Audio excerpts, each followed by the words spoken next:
চলো মসজিদে গিয়ে বউরে বুঝাই।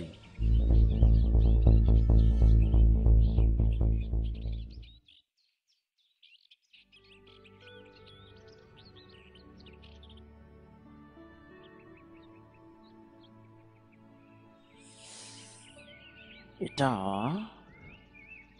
এটা হচ্ছে ওপাড়া দাদিমা।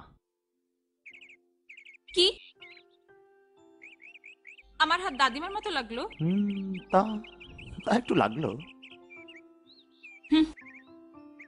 ঠিক আছে, এখন থেকে তাহলে দাদিমা বলেই ডেকো।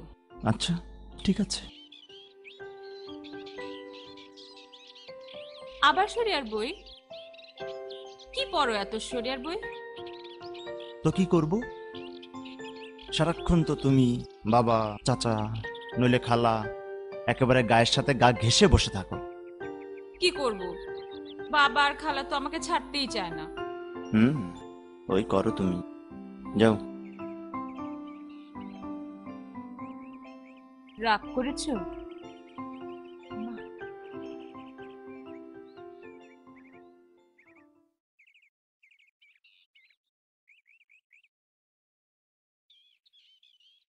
মাতবর শুনছো?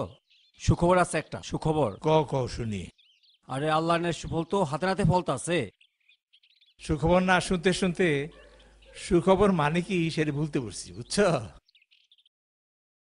আর ওই যে ভাটিপাড়া মন্ডলে পোলা তাজল, আর ওই যে দেখতে সুন্দর। হ বদমাস, পাড়া সমুদ্র মেঘগুলিকে নষ্ট করে ফেলেতেছে, শোনা যায় কিছু কিছু জেনাও করছে। আরে মাতবর, শুধু তো ওরও দোষ দিলে চলবো না, কিছু কিছু মাইয়া পোলাপানো আছে ভিতরে ভিতরে বদমাইশটা একেবারে কম না। আরে তাজুল, ওই বেটা তো হুনছে জেনা করে ধরা পড়লে পাথর দিয়া ঢিলা দিয়া মাইরা ফেলাইব। আরে হুন না তো বেটা এমন ডরাইছে, অহন তো খালি মাথায় টুপি পইরা আর হাতে তসবিল ঘুরা বেড়াইতাছে। ঠেলার নাম বাবাজি, বুঝলাই মা? ঠেলার নাম বাবাজি। এই শুনো, শোনো না, হ্যাঁ বলো। এদিকে তাকাও। শুনছি, বলো। গতবার অনেক ভোরবেলায় আমরা নদীর পাড়ে গিয়েছিলাম, মনে আছে?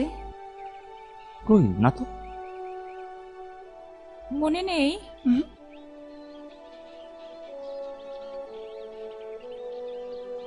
পৃথিবী অন্ধকার, আকাশে ভোরের সূর্য, দূরে নদীতে নৌকো, আর নৌকোর মাঝে লণ্ঠন।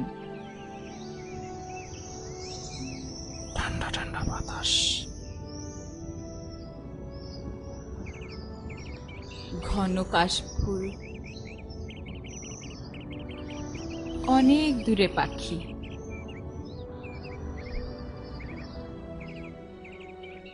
ছোট্ট ছোট্ট ডাউকের বাসা, আর ডাউকের বাসায় ছোট্ট ছোট্ট ডিম।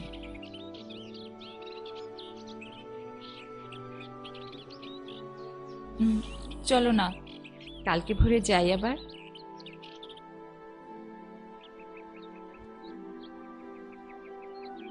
চলো। হ্যাঁ, কাল ভোরে। ওয়ালাইকুম সালাম।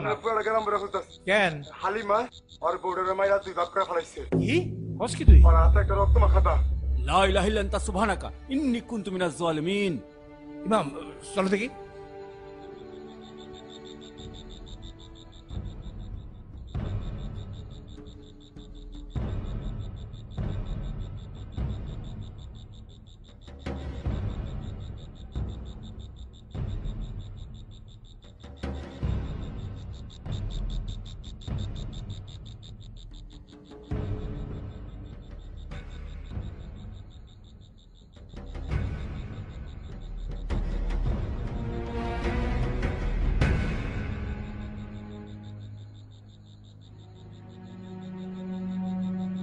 চাচা আমি যাই, পুলিশে খবর দিই। হ হ অহনি যা। না, পুলিশে কোনো খবর দেওয়ার দরকার নাই। আরে তুই যা, তুই যা। আর হনে না গলে ওরে গাছের লোকে ঠিক এইভাবে বাঁধতে রাখবা যতক্ষণ পুলিশ না আসে, আর ওর গায়ে হাত দিবে না, কোনো আলাপত নষ্ট করবে না। পুলিশ আইসা যা করণের তাই করবো। না, পুলিশে যাইবা না, এটা শরিয়া গ্রাম। আমরা শরিয়া মোতাবেক এই খুনের বিচার করবো। কিন্তু ডাক্তার পুলিশের সার্টিফিকেট লাগবে না? রাখো তোমার সার্টিফিকেট। নবীজ আমলে কি সার্টিফিকেট আসছিল? পুলিশ আসছিল? ডাক্তার আসছিল? তখন কি এইসব খুন খারাপের কোনো বিচার হয় নাই? নবীজে আসিল, আর এটা খুন খারাপির কেস। আল্লাহ আইন বাবু, এর উপর তুমি কোনো কথা কইও না। নিজাম, শরিয়া আইনে খুনের বিচারটা কি? শরিয়া আইনে ইচ্ছাকৃত সব খুনের শাস্তি খুনের মৃত্যুদণ্ড। আমার মায়ের তো গেছেই গেছে, বাপুরা হারাইয়া আমি তো এতে হয়ে যাবো। উপরে আল্লাহ আছে মা, আল্লাহ তোর দেখবো, আমরা তো আছি। আপনাদের মধ্যে খুন করতে কেউ সচক্ষে দেখেছেন? কেউ দেখেছেন? দেখছস? এই দেখছস? কেউ দেখেছেন? এই তুই দেখছস? দেয় নাই কেউ। চাচা, আলামতের ভিত্তিতে হুদুদ মামলায় শাস্তি হবে না। হয় না? বিধিবদ্ধ ইসলামিক আইন 2য় খণ্ড ধারা 600। আমিনা কি বলে আপনারা সবাই মন দিয়ে শোনেন।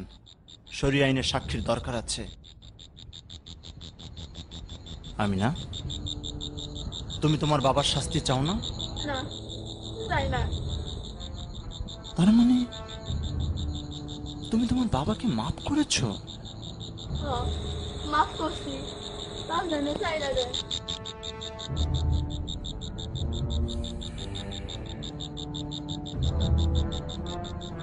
আলিমের হুদুদ শাস্তি হবে না চাচা। কি? ওর শাস্তি হবে না? না, শরিয়া আইনে খুনির মৃত্যুদণ্ড হয়, কিন্তু নিহতের ওয়ারিশ যদি খুনিকে মাফ করে তাহলে খুনির মৃত্যুদণ্ড হবে না, জেল জরিমানা হতে পারে।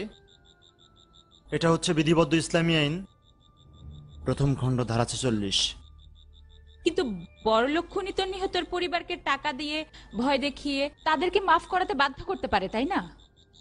তা জানি না। আর তাছাড়া নিহতের ছেলেরাই কেবল খুনিকে মাফ করতে পারে, মেয়েদের সে অধিকার নেই। এটা হচ্ছে ডক্টর আব্দুর রহমান ডোর শরিয়া দ্য ইসলামিক লয়ের 235 পৃষ্ঠায় আছে। আমিনার মাফ করার অধিকার নাই? তাহলে আমিনারে দিয়ে মাফ করাইলা কেন? ওর মাপ লই নাই খালা, আমি শুধু আইনটা দেখালাম। আর তাছাড়া শরিয়া আইনে খুনের মামলায় মেয়েদের সাক্ষী চলবে না, 2জন পুরুষ মুসলমানের সাক্ষী লাগবে। এটা হচ্ছে বিধিবদ্ধ ইসলামী আইন 2য় খণ্ড ধারা 600। আমাকে সাক্ষী চলবো না? এটা শরিয়া আইন। এইটাই শরিয়া আইন খালা। আর তাছাড়া চুরি, ডাকাতি, পরকিয়া, মদ খাওয়ার মামলাতেও মেয়েদের সাক্ষী চলবে না। এটা হচ্ছে ইসলামী আইন হেদায়া পৃষ্ঠা 353, শাফি আইন ও 24/9 ও পেনাল ল অফ ইসলামের 44 পৃষ্ঠায়। তাছাড়া অন্যান্য শরিয়া কিতাবেও আছে। 2জন কেন? আমাকে তো একজনও পুরুষ সাক্ষী নাই। কি করবা মাতবর? নিজাম, তুই থানায় যা, পুলিশে খবর দে। চলো, লাশের গোসল ও জানাজার ব্যবস্থা করি। লাশ বেশিক্ষণ ফালাই রাখা ইসলামে মানা আছে। হ্যাঁ, ধরো তোমরা সকলে। ধর। আরে এ তো দেখি জব বোরাইন দোস্ত। ইচ্ছা মতো তালাক বিয়ে করা যায়। খুনের কেসেও সে সাক্ষী ছিল না, 2জন পুরুষ মুসলমানের সাক্ষী লাগে। আচ্ছা, বইগুলো আমার একটু দেশ তো, পড়ে দেখি। নে, নিয়ে যা, ভালো করে পড়। ওই পরবর্তীতে আমাদেরও বিভিন্ন কাজে লাগবে। হ হ, আমার কামে লাগতে পারে। আচ্ছা, দর্শনে কোনো আইন আছে নাকি? ধর্ষণ? হ্যাঁ। কেন? না, এমনি যে গেলাম। পড়ি নাই রে দোস্ত এখনো। তুই বই নিয়ে যা, নিয়ে যে পড়, দেখাচ্ছে কিনা। অবশ্যই আছে। ঠিক আছে, আমি পড়ে দিই। জায়গা দোস্ত, পড়।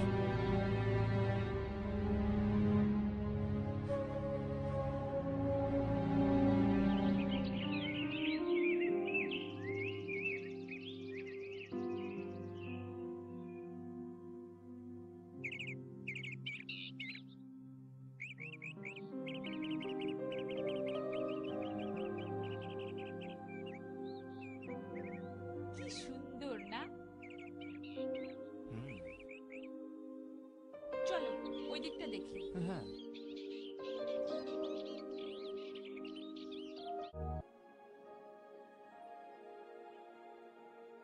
হুম। তোমার হয়েছেটা কি বলো তো? কথাবার্তা নেই, খালি হুম হুম করে যাচ্ছ সেই কখন থেকে। আমি সাংঘাতিক একটা আতঙ্কের মধ্যে আছি পিনু। শরীর আইনে অনেক ভালো ভালো আইন আছে, কিন্তু এমন কিছু আইন আছে যা সাংঘাতিক নারী বিরোধী, অমুসলিম বিরোধী আর ইসলাম বিরোধী। কি? হ্যাঁ, কয়েকটা শোনো। বিধিবদ্ধ ইসলামিক আইনের 3য় খণ্ড, আইন নম্বর 914 এর গ। ইসলামী রাষ্ট্রের রাষ্ট্রপ্রধান যদি খুন, চুরি, ডাকাতি, পরকিয়া এসব করে তাহলে তার কোনো শাস্তি হবে না। না না, এটা নিশ্চয়ই ছাপার ভুল। ছাপার ভুল না পিনু, ভুল হতো যদি না হানাফি আইন হেদায়ের 188 পৃষ্ঠায়ও একই আইন না থাকতো। তোমাকে আরো কয়েকটা আইন বলি, শোনো। তওবা করলে গণহত্যাকারী, গণধর্ষণকারী তাদের কোনো শাস্তি হবে না। এটা বিধিবদ্ধ ইসলামিক আইনের 1ম খণ্ড ধারা 13-তে আছে। আরো শোনো। না না, এগুলো আমি আর শুনতে চাই না, বাদ দাও। পালাবে কোথায় পিনু? নিজেদের আইনের মুখোমুখি আমাদেরকে হতেই হবে। বিধিবদ্ধ ইসলামিক আইন 1ম খণ্ড ধারা 344-এ আছে, স্বামী কোনো সাক্ষী ছাড়াই স্ত্রীকে তালাক দিতে পারে, কিন্তু কোরআনের নির্দেশে তালাকের অবশ্যই 2 জন সাক্ষী লাগবে। এটা সূরা তালাক আয়াত 2-এ আছে। আশ্চর্য, এটা তো কোরআন বিরোধী আইন।